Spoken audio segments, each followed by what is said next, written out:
तो मैं आपको सीधा ले चलते हैं दिल्ली, जहां पर अलका लांबा प्रेस कॉन्फ्रेंस को संबोधित कर रही हैं। महंगाई से तीसरे मुद्दे पर लाए। महंगाई का एक वीडियो है जो देश की महिलाओं की इस बजट से उम्मीद थी या किस तरीके से वो लड़ रही है। देख लो, कहीं भी देख लो, सब्जी आए थे लेने, मिर्च लेके चले जा रहे हैं, कुछ हमें दिख नहीं रहा। 80 रुपए 100 रुपए तो हम कहाँ लेके जाए। हम 4 चीज ले 400 रुपए यही हो गया, तो घर का और काम।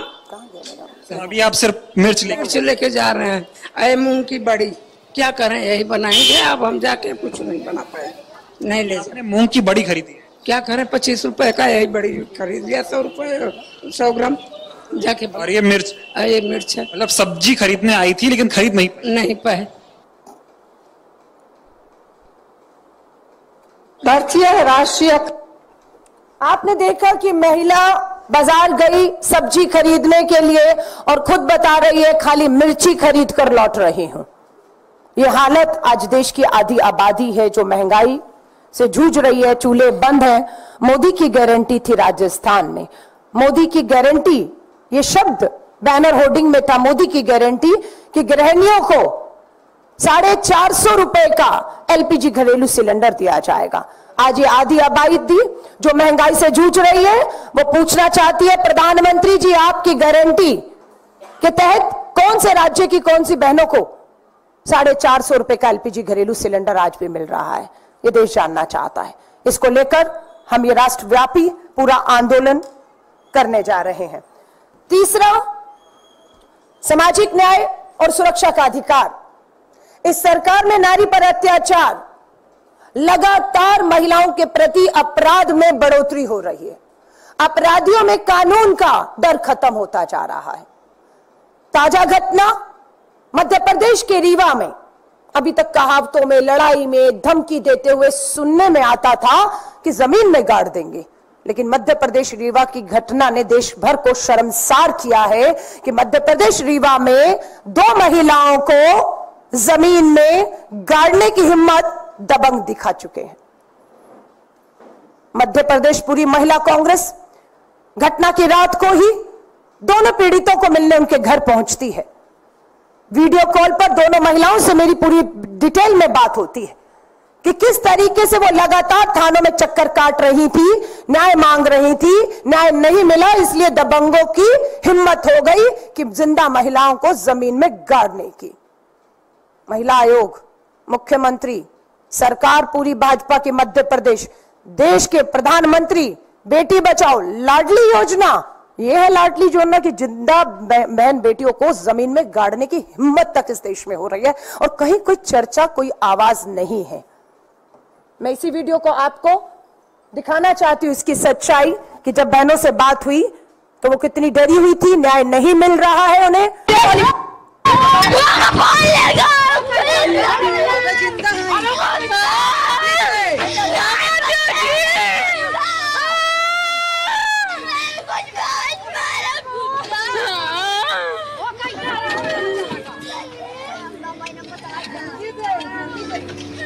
एक महिला को सर के ऊपर तक गाड़ा गया है, एक महिला गर्दन तक और दूसरी का सर तक अंदर है।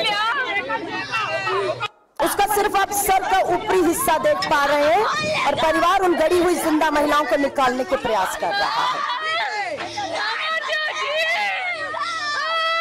मुझे समझ नहीं आई, हमने सच में मीडिया में, सड़कों पर, पूरे मध्य प्रदेश में आंदोलन हुआ, हर जिले में इसका आंदोलन हुआ, पर इस तरह की घटनाएं ना हो, कोई हिम्मत ना दिखा, इसलिए देशव्यापी आंदोलन। ये एक नहीं अनेकों उदाहरण है। मैं महाराष्ट्र के मुंबई होकर आई, नई मुंबई में 30 साल की महिला जो 6 तारीख को लापता होती है, परिवार थाने जाता है और कहता है कि बेटी हमारी 30 साल की बेटी लापता है। थाना मोबाइल का ट्रेस करने की बजाय, सीसीटीवी फुटेज देखने की बजाय परिवार को कहता है 30 साल की है, बच्ची नहीं है, लौट आएगी। महिला 6 तारीख को सुबह 6 बजे निकलती है, 7 को नहीं लौटती, 8 को, 9 को नहीं निकलती, मिलती है।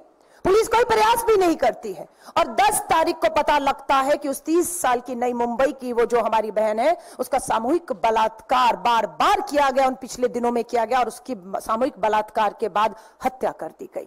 मैं उस पीड़ित महिला के परिवार को मिलकर आई, उसके पिता को मिलकर आई हूं। उसका 3 साल का बच्चा मामा कर रहा है, लेकिन पुलिस अगर समय रहते पल्ला नहीं झाड़ती कि 30 साल की महिला, उसे खोजने की, उसके फोन ट्रैक करने की, सीसीटीवी कुछ जरूरत नहीं है। अगर वो अपनी जिम्मेदारी समझती तो महिला घर समय पर लौट पाती, लेकिन वो उसकी लाश सामूहिक बलात्कार, जो पोस्टमार्टम रिपोर्ट मैंने देखी, मिली है। थाने महाराष्ट्र में 9 साल की बच्ची, 9 साल की बच्ची का सामूहिक बलात्कार करके हत्या करके सड़क पर फेंक दी गई। ये घटनाएं इसी जुलाई महीने की हैं तीनों, लेकिन किसी को कोई फर्क नहीं पड़ रहा है। सरकार से जवाब मांगो तो सरकार कहती है हमने कर ली एक गिरफ्तारी, हम अपराधियों को छोड़ेंगे नहीं। आपके इन गीदड़ भक्तियों से अपराधियों में कोई डर पैदा नहीं हो रहा। मात्र पिछले 6 महीने में राजस्थान के अंदर 20,000, 6 महीने में 20,000 राजस्थान में जो है महिलाओं के यौन उत्पीड़न और बलात्कार की घटनाएं सामने आई हैं। मंत्री जी खड़े होकर जवाब देते हैं हम इसकी निंदा कर रहे हैं, हम इस पर कार्रवाई करेंगे, ये शब्द हैं। आपको लगता है ये शब्द काफी है डर पैदा करने के लिए, अपराध को रोकने के लिए, हमारी बहन बेटियों के लिए एक सुरक्षित समाज और माहौल देने के लिए? मेरे साथ साफिया जुबैर जी हैं, मध्य प्रदेश राजस्थान की पूर्व विधायक रहे हैं। जब चुनाव था, प्रधानमंत्री नरेंद्र मोदी जी ने राजस्थान की धरती पर महिला सुरक्षा को सबसे बड़ा मुद्दा बनाया था, लेकिन आज वही प्रधानमंत्री जी जवाब नहीं दे पा रहे कि डबल इंजन की सरकार राजस्थान में 6 महीने में 20,000 बेटियां थाने की अदालतों के चक्कर काट रही हैं, आपकी सरकार में न्याय मांग रही हैं, न्याय नहीं मिल रहा और अपराधी आजाद घूम रहे हैं। ये कैसे हो रहा है? हम लोग सभी मीडिया साथियों से भी निवेदन और अपील करते हैं, ये आंदोलन, ये संघर्ष हर गांव तक पहुंचेगा। हमारे जब तक 3 मांगों को नहीं लिया जाएगा, ये आंदोलन अब रुकने और थमने वाला नहीं है। हम धरना, प्रदर्शन, गिरफ्तारियां, जेल जाने को तैयार है, लेकिन इस आधी आबादी 70 करोड़ को हम निराश, हताश नहीं होने देंगे। हम उनकी हिम्मत, उनकी ताकत, उनकी आवाज बनकर, हमारे नेता राज्यसभा में कांग्रेस अध्यक्ष मल्लिकार्जुन खड़गे साहब हो, राज्यसभा में कांग्रेस की पूर्व अध्यक्ष श्रीमती सोनिया गांधी जी ने हमें विश्वास दिलाया है।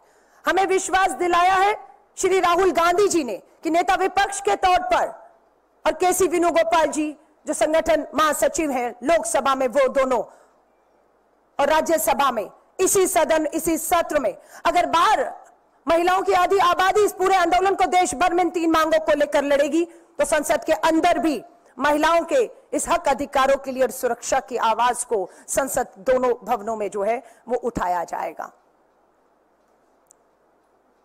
दिल्ली पुलिस लगातार, हमारी राज्यों की प्रदेश अध्यक्ष जो इस आंदोलन के लिए 30 को अपने राज्यों से आ रही हैं, हमारी जिला अध्यक्ष आ रही हैं, उन्हें लगातार फोन कर रहे हैं।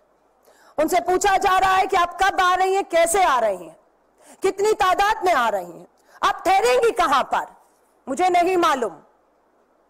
दिल्ली पुलिस इस तरह के सवालों के पीछे उसकी मंशा क्या है? अगर दिल्ली पुलिस किसी तरह भी सरकार के दबाव में ये सोच रही होगी कि यह आंदोलन नहीं होगा, ये आवाजें नहीं उठेंगी, देश भर से इस आंदोलन में जो बहनें आ रही हैं, आप उनके रास्तों को रोक पाएंगे, तो ये आपकी भूल और गलतफहमी है। हर बहन कोशिश करेगी देश के कोने कोने से भारत की राजधानी दिल्ली के जंतर मंतर पहुंचने की। पूरी हम उम्मीद करते हैं, आशा करते हैं कि दिल्ली पुलिस इन बहनों को अपनी आवाज को उठाने के लिए जंतर मंतर तक पहुंचने से रोकेगी नहीं। अगर दिल्ली पुलिस ऐसा करती है तो मैं उन्हें बता देना चाहती हूं पूरी जिम्मेदारी के साथ कि आंदोलन रुकेगा नहीं, यह आंदोलन अब थमेगा नहीं। ये लोकतंत्र में हमारा हक, हमारा अधिकार है। हम गांधीवादी तरीके से सत्य और अहिंसा के रास्ते पर चलते हुए इस आंदोलन में उठने वाली हर आवाज को उठाएंगे और आपको सुनना होगा।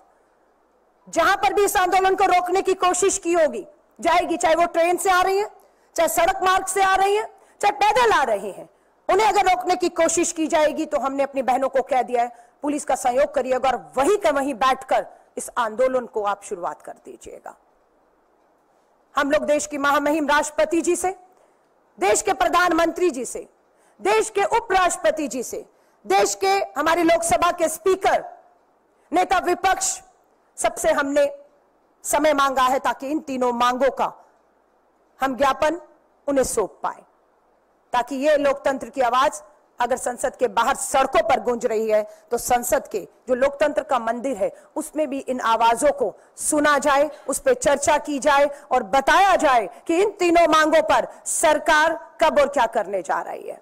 कब 33% महिला आरक्षण, हमारी मांगे आज और अभी लागू करो। ओबीसी बहनों को अधिकार दो, महंगाई से राहत दीजिए, महालक्ष्मी योजना लागू कीजिए, महिलाओं को सुरक्षा दीजिए और अपराधियों पर नकेल कसिए। यह हमारी मांग है और हम पूरी कोशिश करेंगे। माननीय राष्ट्रपति जी, प्रधानमंत्री जी, स्पीकर, उपराष्ट्रपति, नेता विपक्ष, हम सबको अपनी इन मांगों का ज्ञापन 29 जुलाई को सौंप पाए। लेकिन मैं ये कहना देना चाहती हूं कि पानी सर के ऊपर से गुजर चुका है। मुझे महिला कांग्रेस की राष्ट्रीय अध्यक्ष बने हुए 10 जनवरी को मैंने शपथ ली है। लगभग 7 महीने होने वाले हैं। देश के 28 राज्यों और 8 यूनियन टेरिटरीज की अगर बात करेंगे तो लगभग 30 राज्य राजधानियों के मैंने दौरे किए हैं, नारी न्याय सम्मेलन किए हैं और उन्हीं मुद्दों को हमारे नारी न्याय में, हमारे घोषणा पत्र, हमारे नारी न्याय पत्र में मेंशन किया गया। लेकिन आज हम विपक्ष में हैं। हमसे हर नारी पूछ रही है कि क्या अब आप विपक्ष में हैं? जो वायदे आपने किए उनका क्या होगा? हम विपक्ष में हैं, हम विपक्ष का धर्म निभाएंगे। हम अपनी जो आपसे वायदे किए वो आज हमारी मांगे हैं और हम उन मांगों के ऊपर इस सरकार को विपक्ष में रहते हुए घेरेंगे और मजबूर करेंगे कि वो राहत महंगाई से लेकर हो, सुरक्षा को लेकर हो, आंगनवाड़ी बहनें, आशा वर्कर बहनें, मिड डे मील बहनों का मानदेय दुगना करने का हमारा वायदा था। 29 बजट में ये कहा जाएगा कि केंद्र का जो मानदेय केंद्र की तरफ से इन आंगनवाड़ी, आशा वर्कर और हमारी बहनों को जाता से दुगना किया जाएगा, पर दुर्भाग्य है कोई राहत इस महंगाई बेरोजगारी में उनको नहीं मिली है। हम इस लड़ाई को विपक्ष में विश्वास दिलाते हैं देश की आधी आबादी को। हमारी बहुत सी बहनें जो अन्याय और अत्याचार सहन रही है उनको भी हम आमंत्रित कर रहे हैं कि आइए 29 जुलाई को आपके पास जिस तरह का भी जघन्य अपराध हुआ है, ये मंच आपका है। हम आपको मंच और ताकत देते हैं। बुलंद करिए आपकी आवाजों को। हम मजबूर करेंगे इस तानाशाह सरकार को, उन बहन बेटी और उनके परिवार जो न्याय मांग रहे हैं उनकी आवाजों को सुनने के लिए मजबूर करेंगे इस सरकार को और हमारा मंच उनके लिए उपलब्ध है। मैं अंत में सिर्फ यही कहूंगी, ये आंदोलन भारत की राजधानी दिल्ली से हर राज्य की राजधानी, हर बड़े छोटे शहर से गुजरता हुआ देश के हर जिले में, हर गांव तक पहुंचेगा और ये हमारा आंदोलन कब तक जारी रहेगा? राहुल गांधी जी ने कहा है न्याय का हक मिलने तक। सो मैं ये चेतावनी दे रही हूं कि ये आंदोलन आपके कुचलने से कुचला नहीं जाएगा। ये आवाजें आपके दबाने से दबेंगी नहीं। ना पुलिस की लाठी से डरेंगे, ना FIR से डरेंगे, ना जेल जाने से डरेंगे। हम महिलाएं सर पे कफन बांधकर इस आधी आबादी को सुरक्षा, उसका हक, उसका अधिकार दिलाने के लिए निकली हैं और ये आंदोलन न्याय का हक मिलने तक जारी रहेगा, ये मैं बताना चाहती हूं। आप सभी पत्रकार साथियों का धन्यवाद और आपका कोई भी सवाल हो उसके जवाब मैं देने के लिए यहां तैयार हूं।